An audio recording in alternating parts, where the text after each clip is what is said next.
Bismillahirrahmanirrahim. Assalamualaikum warahmatullahi wabarakatuh.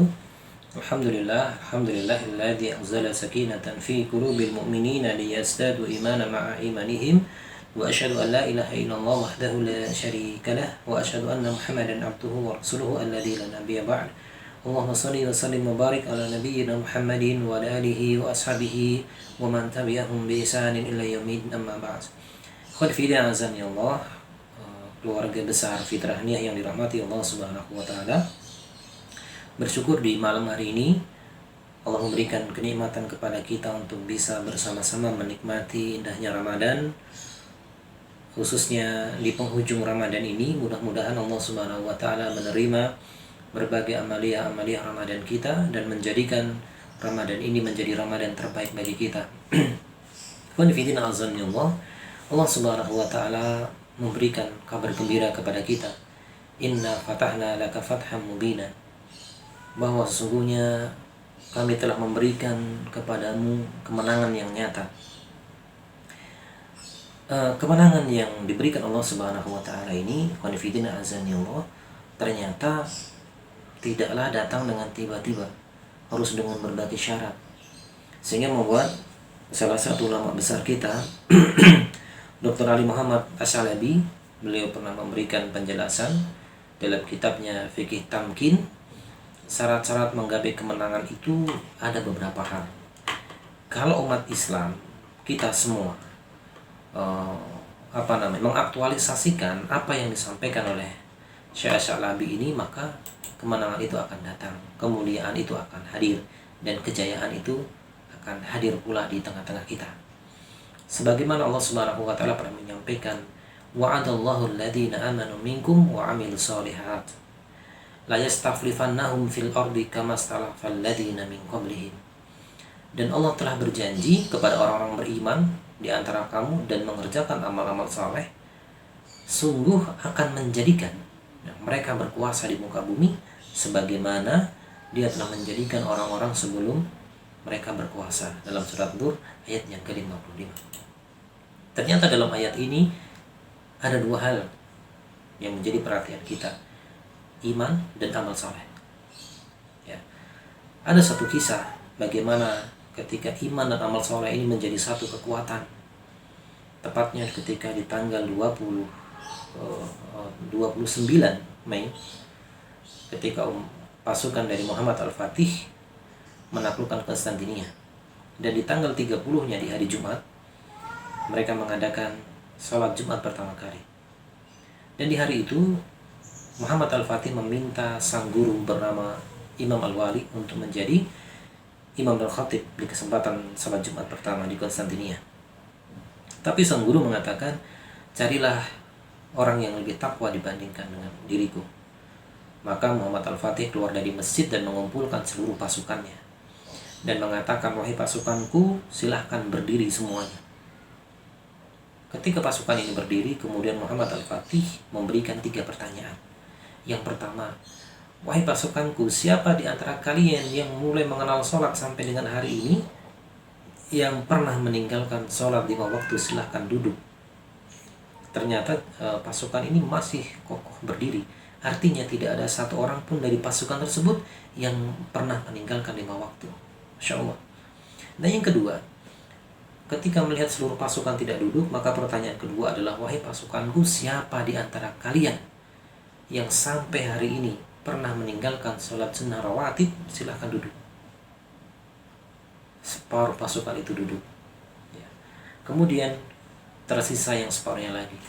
Pertanyaan terakhir, wahai pasukanku, siapa di antara kalian yang sampai dengan hari ini pernah meninggalkan sholat tahajud? Ternyata seluruh pasukan itu duduk semua. Bahkan sang guru pun ikut duduk. Hanya satu orang yang tetap berdiri. Siapa? Sultan Muhammad Al-Fatih. Pantaslah ketika hadis riwayat Ahmad, sebaik-baik pasukan, sebaik-baik pemimpin adalah pemimpin dan pasukan penakluk Konstantinia. Gitu kan? Pernah dalam sebuah hadis disebutkan demikian. Bagaimana iman dan amal soleh seorang pemimpin bernama Sultan Muhammad Al-Fatih Allah balas dengan kemenangan. Jadi iman dan amal soleh menjadi dua komponen yang tidak terpisahkan. Ini syarat pertama, kejayaan, kemuliaan itu akan hadir ketika ada iman dan amal soleh. Yang kedua, menurut Dr. Muhammad Asy'alabi, yang kedua adalah syarat kemenangan itu, kejayaan umat itu ketika ada realisasi ibadah. Ibadah bukan hanya kita menikmati kesendirian bermunajat kepada Allah Subhanahu wa taala, tetapi bagaimana ibadah itu melahirkan energi dalam jiwa kita sehingga menggerakkan kita untuk melakukan amal-amal soleh. Hari ini khonifidina azanillah, ibadah sosial kita wajib ini hari ini menjadi salah satu prioritas ibadah kita juga. Di tengah ujian yang begitu luar biasa, banyak saudara-saudara kita hari ini yang kehilangan pekerjaan. Banyak saudara kita yang tidak memiliki penghasilan. Banyak saudara kita ada sebagian yang kesulitan dalam mencukupi kebutuhan pokoknya. Maka ini menjadi tanggung jawab kita, menjadi salah satu obsesi kita untuk bagaimana diri kita bermanfaat untuk sekitar. Karena ini saat Allah turunkan pertolongan. Dalam surat Al-Hajj dijelaskan, wala yang suruh Allah ma la yang suruh, ya. Dan Allah akan menolong orang-orang yang berhak ditolong. Siapa mereka itu? Alladzina in makanakum fil ardi wa aqamus shalah wa atuz zakah wa amal ma'ruf wa nahuna 'anil munkar. Orang yang sholat, zakat, dan dakwah, mengajak kepada kebaikan, mencegah kemungkaran.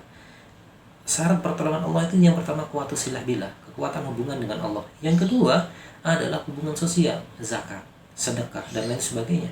Yang ketiga baru dakwah. Jadi tiga komponen ini akan melahirkan pertolongan-pertolongan Allah Subhanahu wa taala dalam kita meraih kemenangan dan kejayaan itu. Nah, kemudian yang ketiga, ikhwan fillah azanillah, syarat kejayaan dan kemenangan itu adalah ilmu. Ilmu. Yarfa'illahu alladziina aamanu minkum walladziina utul ilma darajat. Niscaya Allah akan meninggikan orang-orang yang beriman dan berilmu, ya, beberapa derajat. Budaya ilmu. Bagaimana zaman keemasan Islam dulu dengan budaya ilmu yang sangat kuat, kita ulang. Kita mulai lagi membaca-baca buku, ya, meningkatkan wawasan kita, meningkatkan kualitas kita, sehingga nanti ketika amanah datang dalam mengemban kejayaan itu, kita tidak menjadi manusia-manusia yang gugup, tapi kita sudah siap baik secara sumber daya manusia maupun secara perangkat-perangkatnya. Konfidina azanillah, satu kisah, tepatnya di tanggal 4 Maret 1924, hari pertama umat Islam merasakan Turki Utsmani tumbang.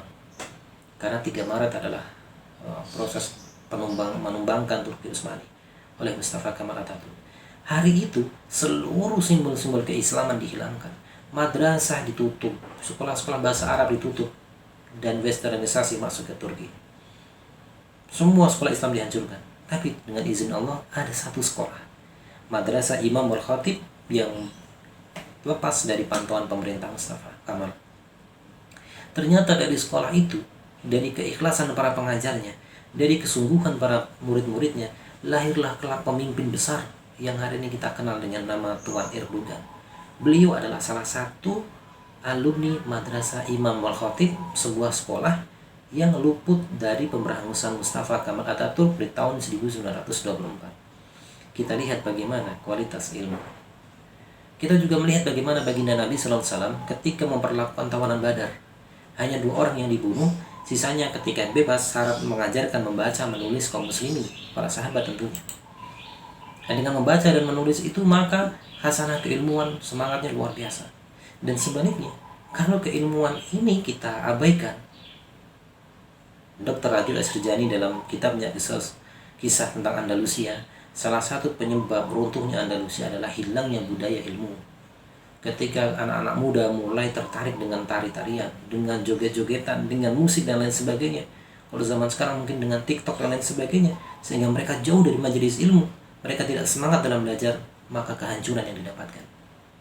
Ini khonifidina azanillah, yang pertama, iman dan amal saleh. Muhammad Al-Fatih memberikan contoh keteladanan pada kita. Yang kedua adalah tentang realisasi ibadah, kepedulian kita. Efek dari atau hasil dari ibadah adalah kepedulian kita kepada sesama, dan juga kuatnya hubungan kita dengan Allah Subhanahu wa taala. Nah, yang ketiga adalah ilmu. Bagaimana ilmu akan merubah dunia. Qanifitin azan ya Allah. Demikian yang dapat Anda sampaikan. Ada lebihnya dari Allah Subhanahu wa taala. Semoga kita semuanya di bulan Ramadan ini, keluarga besar Fitrah Haniyah diberikan kekuatan oleh Allah Subhanahu wa taala untuk memaksimalkan ibadah di sisa-sisa Ramadan ini. Kalau kita masih belum semangat lagi, maka pertanyaan yang harus kita jawab, masih butuh berapa Ramadan lagi kita akan bersemangat dalam ibadah pada Allah Subhanahu wa taala. Assalamualaikum warahmatullahi wabarakatuh.